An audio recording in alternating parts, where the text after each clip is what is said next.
So I think it's been a while since I talked about this story series, but Labra Story, who has a YouTube page here on YouTube, basically is starting something new. Now, one thing they're known for doing is creating their own little universe with their characters and such, as well as established characters, but going in different directions with them and so on. But one of the primary things he likes doing with some of his OG characters, male and female, mostly female, and I say that with all due respect, no offense, one of the things they like doing is giving those characters some unique powers. And one of the big tropes that they like to use for the characters in power when it comes to powers is the shape shifting and the melting. And one of the characters they do this mostly for, one of the central characters they do this mostly for, and it's basically their center character, like their figure piece, the main figure piece, is the character of Emily Saunders. And she's had a unique kind of history from what I've read. I mean, basically, her story was she got infected by some fumes at a laboratory. Hold on. At a laboratory, she got infected by some fumes at a laboratory at a place she worked, and essentially, it gave her the powers to shapeshift and melt and, do be anything or anyone she wants, even split herself in two and all that. Well, her boss, basically, who was her rival, if you will, at the time, Catherine, also got affected by the fumes and developed the powers as well. In fact, she was even more quicker at times to figure out what she can do with these powers that she now basically had, similar, if not identical, to Emily. So what happened? Basically, long story short, they fought and everything. Basically, Emily lost to Catherine. Catherine kidnapped Emily's fiance Jacob, fiance husband Jacob, and everything, who basically before this happened not only found out about what Emily could do, but along with Emily was having a good time thanks to her powers, if you know what I mean. So long story short, basically, one thing leads to another, and basically Catherine and Emily end up fighting off against two other female characters with identical powers, and essentially they find out that they have maybe a little bit more in common besides their powers. And Catherine basically realizes that maybe I shouldn't have done what I did, but she still harbors deep feelings and a love for Emily's Jacob. So what happens is they come to a common agreement. They can both share Jacob and be in a three-way relationship, a threesome relationship. And the way they decide this is in basically the start of what is known as season 3 of the Emily Saunders series, where basically Catherine and Emily go off into the middle of nowhere and decide to basically not only get a lot of frustration and stuff out of the system, but they also basically get very intimate with each other in a very shapeshifty, gooey kind of manner, if you catch my drift. A very shifty, gooey kind of manner. They get very intimate with each other, very weird, very WTF, if you will, even to the point that Emily helps Catherine shapeshift and develop and grow the bottom region of a male, if you know what I mean. And basically, Emily decides to have a little fun by going inside that male portion, if you will, and basically having some fun inside there, until her and Catherine embrace and all that, and pretty much they come to the agreement that they will share Jacob, in this three-way relationship, and Emily decides that they're going to do that by going back to him and shape-shifting into each other to kind of have fun with him and fool him and all that. Well, now we got the second episode or story in the new season, and this one's kind of interesting because what Lava Story is doing with this one is they actually are introducing a counterpart to Jacob called Dark Jacob, but this one is from another universe, another world, an inferior world, where basically the roles are reversed.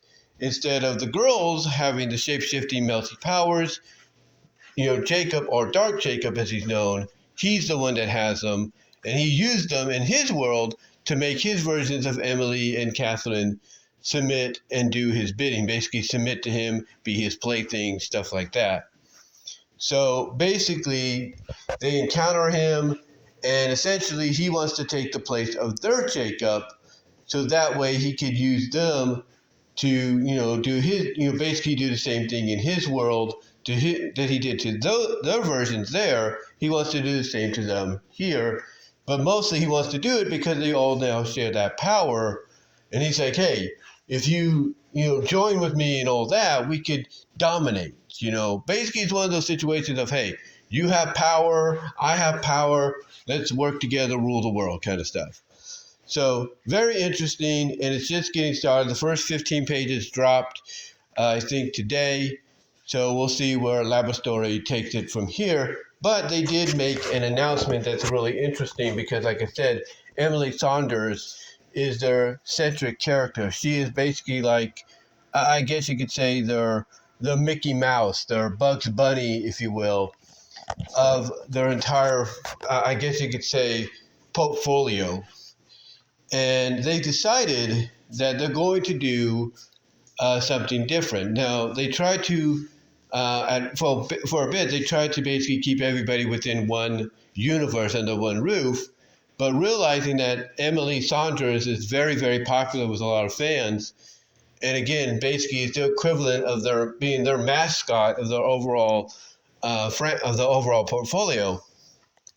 They decided, Laboratory decided that they're going to separate Emily Saunders into her own universe called the Saunderverse.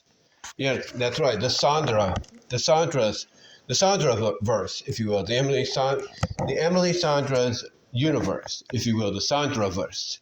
That's what they're going to separate her character and those along with her character into. And basically, it's going to focus on a lot of the Emily stories we now see. Like right now, the Dark Jacob one, I think, might be the first, along with the previous one, where the previous one was called Season 3, Episode 1, It's Something We've Got to Do. And then this one is called Dark Jacob. So we'll see how far this goes. The other one went for like almost, I would say, 200 pages. I don't think this one will go as far, but we'll see. It's up to them. But I can understand why they're doing it, because that way they can be more organized. They already show you on the Patreon exactly where they're at when it comes to storytelling, and by separating it into its own little pocket universe, they can focus more organizedly, if you will, more organizedly. They can focus on getting the stories that they need done along with that one. They could schedule like, okay, Tuesday, Emily Saunders. Wednesday, and I do apologize for that vibration there. I'm recording this on my phone. Wednesday, Sarah X, and so on and so forth. And so, understandable, as to why they're doing it. And they also said it's not just focusing on, the ongoing story series. It's going to do other things like little sketch comedy skits and all that, like little mini web comics and all that, I'm assuming, as well as maybe focus on other characters besides Emily in the universe, like Catherine and several others they might introduce as well. But yeah, that's what they're doing, and it looks really, really good. Oh, it sounds really, really good. Look, the information I read looks really, really good. There's only one catch. There's only one catch that's kind of holding them back, if you will. That catch is that Patreon is being stubborn. Patreon, basically, the moment, I guess, they created this Patreon page for the Saunderverse, if you will, Patreon decided to shut it down. Now, here's my theory on it. Here's my theory on to why they did this. And I don't know if Lava Story is going to listen to this, but here's my theory, and I think they're even going to agree because maybe they're thinking the same thing. You see, last year, Gumroad, basically about a year ago almost, about this time, about a year ago, about this time last year, Gumroad shut down a lot of accounts that a lot of the people on Patreon who are now also on Subscribestar and everything, they shut down or forced a lot of people to shut down their accounts, the stores and all that because they were going in a more cleaner, more respectful direction because of other outlets they were kind of tied up to or partnered with that didn't really approve of what Laboratory was doing, what Trouble TRO was doing, what Joven 16 and Nexi Comics were doing, what Lady Drasamine were doing, and all that. They weren't too encouraging about that. So basically, they wanted people to shut those accounts down, shut those stores down, or else they were going to do it themselves. So people had no choice but to do it. But what they did instead is they went and basically became either Patreon exclusive only, or they decided to go to Subscribestar, which allows for this kind of content to be there on most of the occasions, if you kind of see what I'm saying. But overall, basically, that's what Laboratory, along with the others that I mentioned, had to do last year.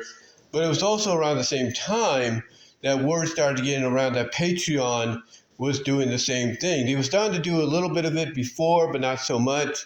But around the time Gumroad was really, kicking it into high gear and making that change happen, more information came out that Patreon was doing the same thing.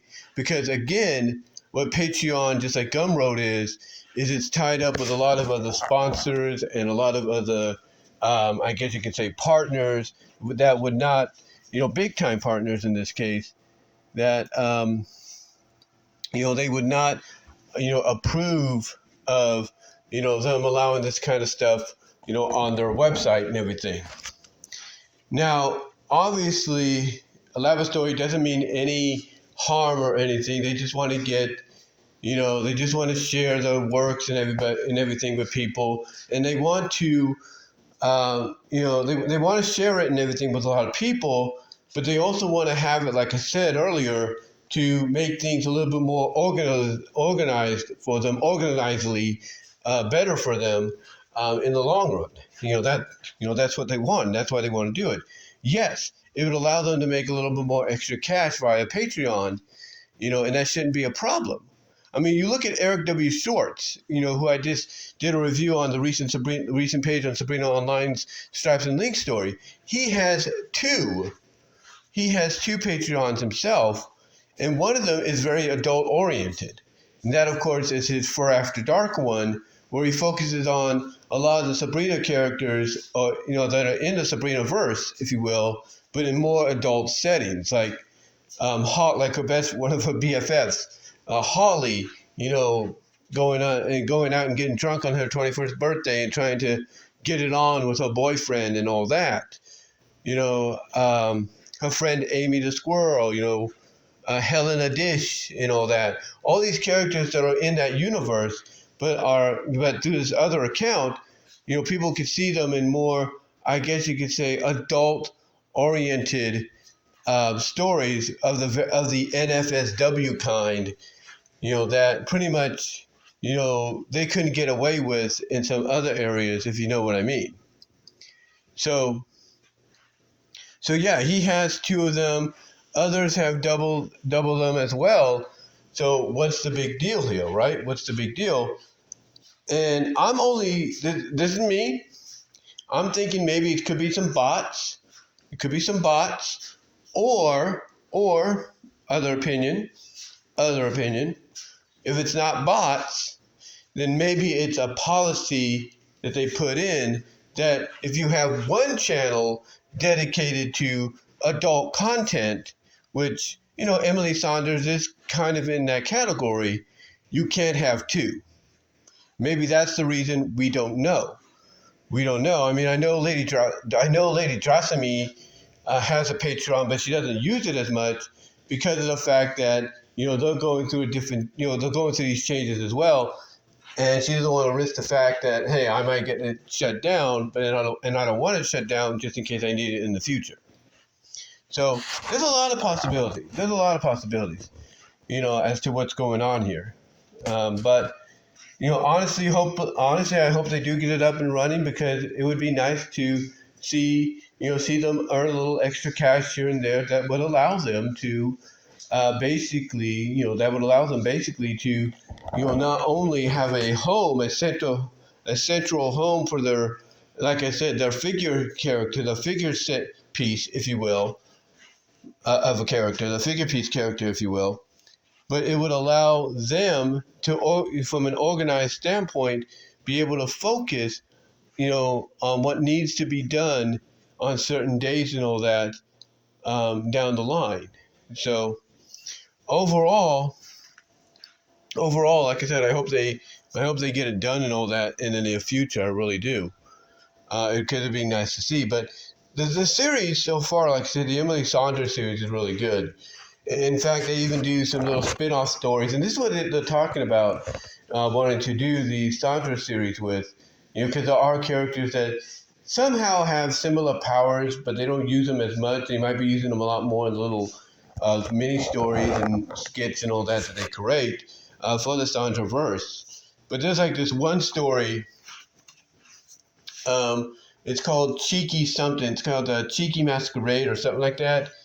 And basically, what she does in this little side story is this cheeky girl, if you will. She has powers, again, similar to Emily, not much, but basically she has. I think her powers are basically she can transform herself or anybody into any body part she wants or something like that.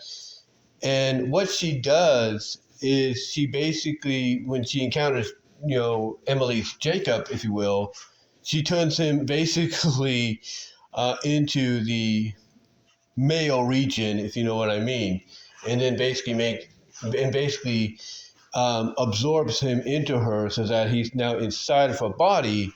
And they did a follow-up with another character who's an adult film star who worked with Jacob, if you will, Emily's Jacob, if you will. And she decides to use her shape-shifting powers to turn into ice cream, which the cheeky girl eats, and she swallows this Tila, that's her name, Tila, into her. She swallows her, and basically what happens is Jacob, now in his new male region form, ends up basically absorbing her, sucking her up, if you catch my drift, into her. And then that's how the story ends. The girl has now both of them inside of her, or something like that. But that's one of the ideas of a side story that I think Laboratory wants to do when it comes to the Saunderverse once they get it up and running. I mean, they do have it up and running at their Discord.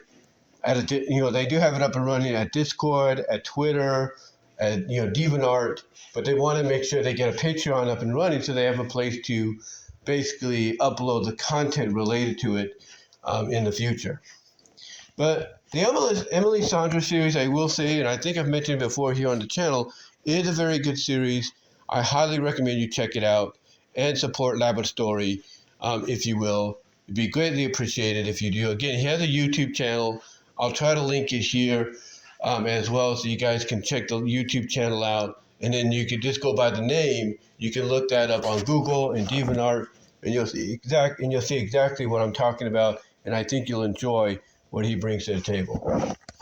But anyway, though, guys, that's all I'm going to really say for now. Let me know what your thoughts are down below. Comment if you like the video, ring the bell for notifications, subscribe to the channel, click on the links in the description. It would really help me out in the long run.